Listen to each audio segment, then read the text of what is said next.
Jangan beli saham sekiranya tuan-puan tidak tahu 3 perkara ini. Assalamualaikum warahmatullahi wabarakatuh. Saya Dr. Zulizzinuddin, Remiser yang berdaftar dengan syarikat M Plus Broker.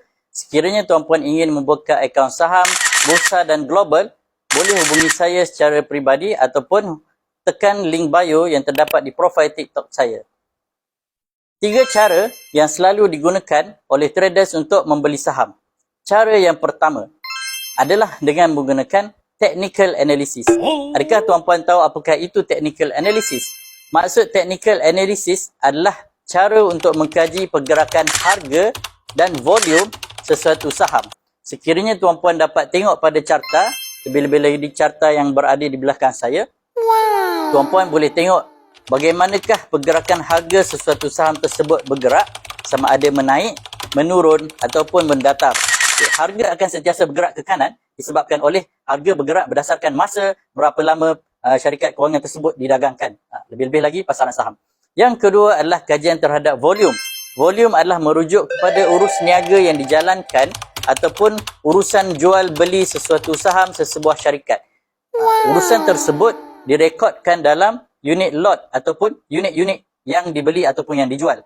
Satu lot bersamaan dengan 100 unit kalau dalam bursa Malaysia.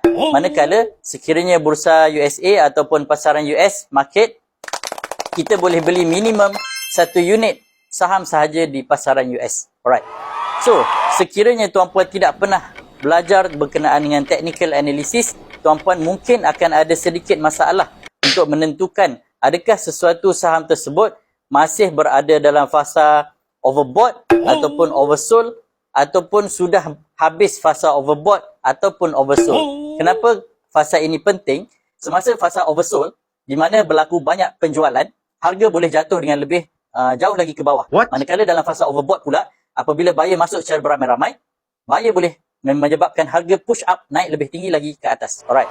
Sekiranya tuan-puan sudah belajar berkenaan dengan technical analysis, cara yang kedua yang selalu digunakan oleh traders untuk membuat kajian sesuatu saham sebelum membeli adalah dengan menggunakan fundamental analysis. Apakah yang dimaksudkan dengan fundamental analysis?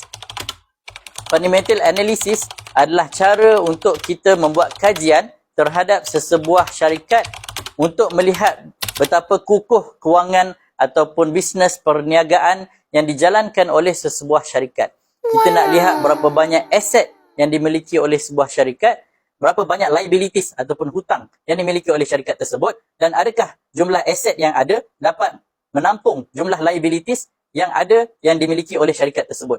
Dan adakah sesebuah syarikat tersebut mempunyai cash reserve yang mencukupi, dan adakah syarikat tersebut mempunyai lebihan cash yang boleh digunakan untuk membayar dividen kepada para pelabur. Kebanyakan syarikat-syarikat yang membayar dividen tetap dan bertambah setiap tahun boleh dikatakan, dan tetapi tidak semestinya lah, adalah syarikat-syarikat yang perform dari segi dia punya urus niaga ataupun dari segi financial syarikat tersebut. Alright.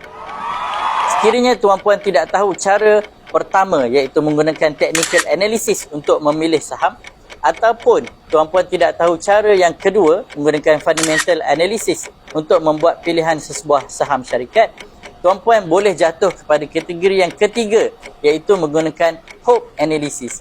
Hope analysis adalah cara untuk membeli sesebuah saham berdasarkan anggaran ataupun anggapan ataupun cuba-cuba, try dan tidak semestinya berjaya. Kebanyakan orang yang menggunakan hope analysis selalunya akan follow the crowd. Apabila crowd membeli, mereka akan membeli. Apabila ada rumors, ada buy call atau ada apa-apa sahaja cadangan yang berkenaan dengan sesebuah syarikat, maka tanpa membuat kajian sama ada technical analysis ataupun fundamental analysis, tuan-puan terus membeli sesebuah syarikat tersebut.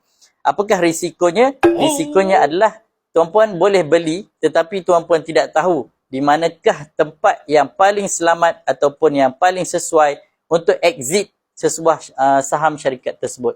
Dan mungkin most probably boleh menyebabkan tuan-puan rugi dalam jangka masa panjang. Alright? Semoga bermanfaat. Tuan-puan boleh follow, like dan komen post ini di TikTok saya. Assalamualaikum warahmatullahi wabarakatuh.